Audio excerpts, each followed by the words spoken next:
నర్సరావుపేట నియోజకవర్గం బరంపేట.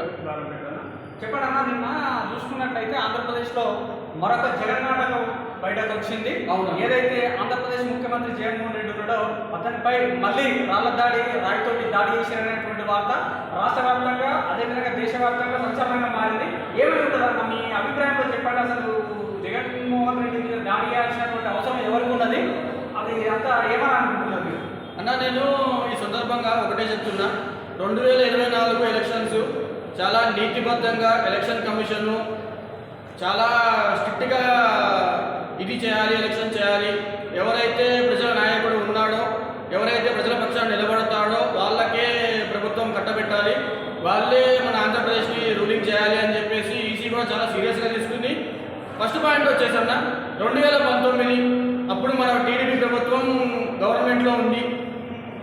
వైఎస్ జగన్మోహన్ రెడ్డి మీద కోడికత్తి కేసు ఏదైతే జరిగిందో అది ఒక సింపతి కోసం చేశారట. అది ఏదైతే ఉందో ఒక సింపతి కోసం చేసుకున్నారు. ఫస్ట్ టైము ఒక సింపతి కోసం ఎయిర్పోర్ట్లో జరిగింది, గవర్నమెంట్ ఏరియాలో జరిగిందండి. దానికి మేము ఏ విధంగా తప్పుపట్టలేదు. జగన్మోహన్ రెడ్డి బయటకు వచ్చి చెప్పాడు, చంద్రబాబే చేయించాడని చెప్పేశారు. అయిపోయింది. నెక్స్ట్ గవర్నమెంట్లోకి వచ్చారు. ఏం చేశారన్న? ఎవరు చేయించారు, ఏం చేయించారు అని చెప్పేసి వాళ్ళే ఒప్పుకున్నారు. వాళ్ళ కోడికత్తి సీను అనే పర్సన్ని అరెస్ట్ చేశారు, మళ్ళీ రిలీజ్ చేశారు. అంతకంటే ఏం నిరూపించలేకపోయారు చంద్రబాబు మీద. నెక్స్ట్ పాయింట్, నిన్న జరిగిన విషయానికి వస్తే నేను అడిగే ఒకటే ఒక ప్రశ్న ఉన్నా. మీడియా పరంగా జగన్మోహన్ రెడ్డి గారు డైరెక్ట్గా సూటిగా ప్రశ్నిస్తున్నా, వైఎస్ భారతమ్మకి నిన్న విజయవాడలో పని అయిందన్న. ఎన్ని రోజుల నుంచి ప్రచారం జరుగుతున్నది? అక్కడికి భారతమ్మ గారు ఎప్పుడన్నా వచ్చారా? రాలేదు. ఫస్ట్ పాయింట్, భారతమ్మ గారు అక్కడికి వచ్చారు. రెండో పాయింట్, ఏదైతే గవర్నమెంట్ ప్రోటోకాల్ ఒక సీఎం క్యాండిడేటు క్యాంపెయినింగ్ వస్తున్నాడు అంటే మినిమం 1 డే ముందే ఎవరైనా కానీ సీఎం ప్రోటోకాల్కి వెళ్ళిపోతుంది. ఏదైనా కానీ, ఒక గల్లీ అయినా కానీ, ఒక సిటీ అయినా కానీ, ఒక నగరమైనా కానీ మొత్తం గవర్నమెంట్ కంట్రోల్లోకి వెళ్ళిపోతుంది. అట్లాంటి నియోజకవర్గం, అట్లాంటి సిచ్యువేషన్స్లో ఒక పర్సన్ ఫస్ట్ ప్రోటోకాల్ బండి పాస్ అవ్వగానే ఒక పర్సన్ వచ్చేసి జగన్మోహన్ రెడ్డి మీద గురి తప్పకుండా 150 మంది ఉన్న కమాండో ఫోర్సెస్ మధ్యలో వచ్చి సూటిగా ఒకటే ఒక రాయి విసిరాడు. జగన్మోహన్ రెడ్డి గారికి లెఫ్ట్ సైడ్, అప్పుడు లెఫ్ట్ హ్యాండ్ అయితే 2019లో 2024లో ఇప్పుడు లెఫ్ట్ అయి పైన దెబ్బ తగిలింది. ఏమంటారు దీన్ని? మీరే చెప్పండి. మీడియా వాళ్ళు మీరే సమాధానం చెప్పాలి. అక్కడ కరెంటు లేదు, సీసీ కెమెరాలు లేవు అంటున్నారు. ఎన్నో వందల మంది సెక్యూరిటీ సిబ్బంది ఉన్నారు. వైఎస్ భారతమ్మ డైరెక్ట్గా వచ్చి ఏమండి ఏమండి అని కేకలు పెట్టారు. మీరు ఏం చెప్తారు? మీడియా వాళ్ళు మీరే చెప్పాలి. రెండో పాయింట్, ఎవరి ప్రమేయం లేకుండా చంద్రబాబు నిన్న వేరే నియోజకవర్గంలో క్యాంపెయినింగ్ చేస్తున్నారు. అదే సిచ్యువేషన్లో వైఎస్ భారతం అక్కడేం చేస్తున్నారు? సెకండ్, వైఎస్ కార్యకర్తలే అక్కడ రాయి విస్తున్నట్టు మాకున్న సమాచారం ప్రకారం. బెజవాడ అనేది కంట్రోల్ మొత్తం టీడీపీలోనే ఉంటుంది, మేము కాదం లేదు.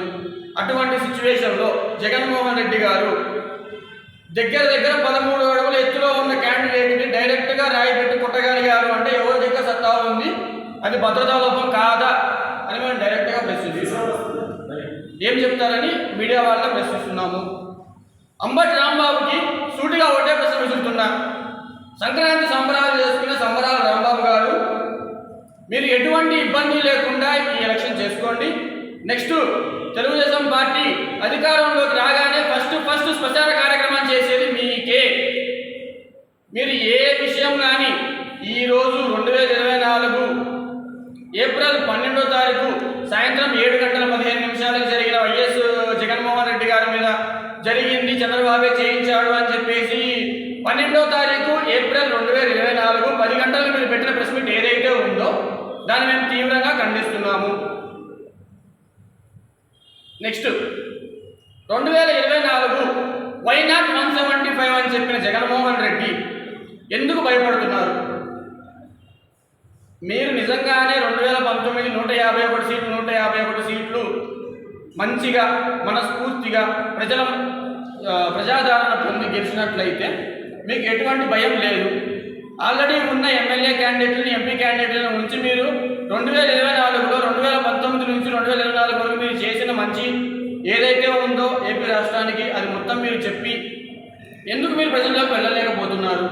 ఎందుకు మీరు ఎమ్మెల్యే సీట్లని, ఎంపీ సీట్లని అటు ఇటు తర్జనా భర్జన చేయాల్సిన అవసరం మీకు వచ్చింది. అది కూడా